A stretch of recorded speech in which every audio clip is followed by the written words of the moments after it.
প্রিয় সুধী, আমি আজকে আপনাদের সম্মুখে মুসলমানদের সাধারণ হক হিসেবে কিছু কথা বলবো।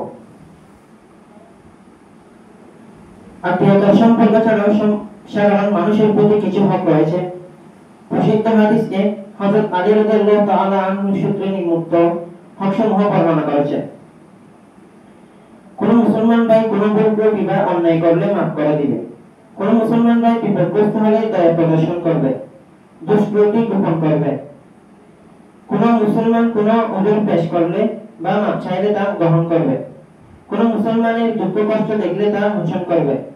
সর্বদাই তার মঙ্গল কামনা করতে থাকবে। সকল মানুষের প্রতি ভালোবাসা প্রদর্শন করবে। তার দায়িত্বের প্রতি সচেতন ও যত্নবান থাকবে।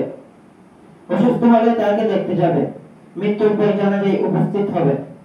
দাওয়াত কবুল করবে, হাদিয়া গ্রহণ করবে, উপকারের প্রতিদান দিবে, তার নিয়ামতের শুকরিয়া আদায় করবে, সুযোগ পাইলে তার সাহায্য সহযোগিতা করবে, তার পরিবার পরিজনের নিরাপত্তার ব্যবস্থা করবে, তার অভাব দূর করবে, কোন আবেদন পেশ করলে তা মঞ্জুর করবে, তার সুপারিশ গ্রহণ করবে, তাকে কখনো কোনো ব্যাপারে নৈরাশ করবে না।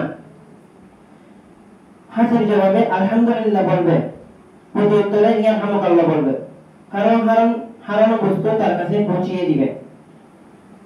সালামের উত্তর দিবে, অত্যন্ত বিনয় ও নম্রভাবে কথা বলবে, তার সাথে সদ্ব্যবহার করবে, কোন ব্যাপারে কসম করলে তা পূর্ণ করবে, কেউ তার উপর অত্যাচার করলে তাকে সাহায্য করবে এবং সে কারো উপর অত্যাচার করলে তাকে বাধা দিবে, তার সাথে ভালোবাসা ও প্রেম প্রীতির সম্পর্ক রাখবে, শত্রুতা রাখবে না, কোন মুসলমানকে অপমান করবে না, নিজের জন্য যা পছন্দ করবে অন্য মুসলমানের জন্য তা পছন্দ করবে।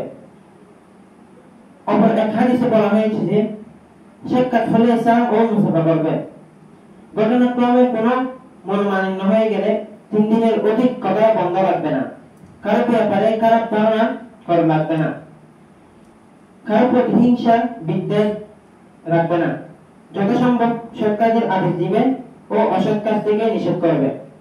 যথাসম্ভব সৎ কাজের আদেশ, অসৎ কাজের নিষেধ করতে থাকবে। ছোটদেরকে স্নেহ ও বড়দেরকে সম্মান করবে।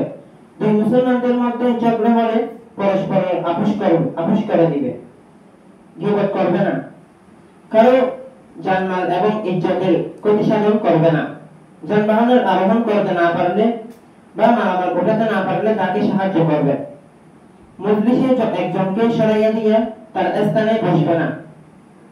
তৃতীয় ব্যক্তিকে সরিয়ে রেখে দুজনে কানে কানে কথা বলবে না। উল্লেখ্য যে উপরে যাদের হকের কথা বলা হয়েছে তাহলে বিশেষ হক এবং সাধারণ হক সমূহ তাদের ব্যাপারে প্রযোজ্য। আমি এই বলে আমার সংক্ষিপ্ত বক্তব্য এখানে শেষ করলাম। ওয়া আখিরু দাওয়ানা আলহামদুলিল্লাহি রাব্বিল আলামিন। আসসালামু আলাইকুম ওয়া রাহমাতুল্লাহি ওয়া বারাকাতুহু।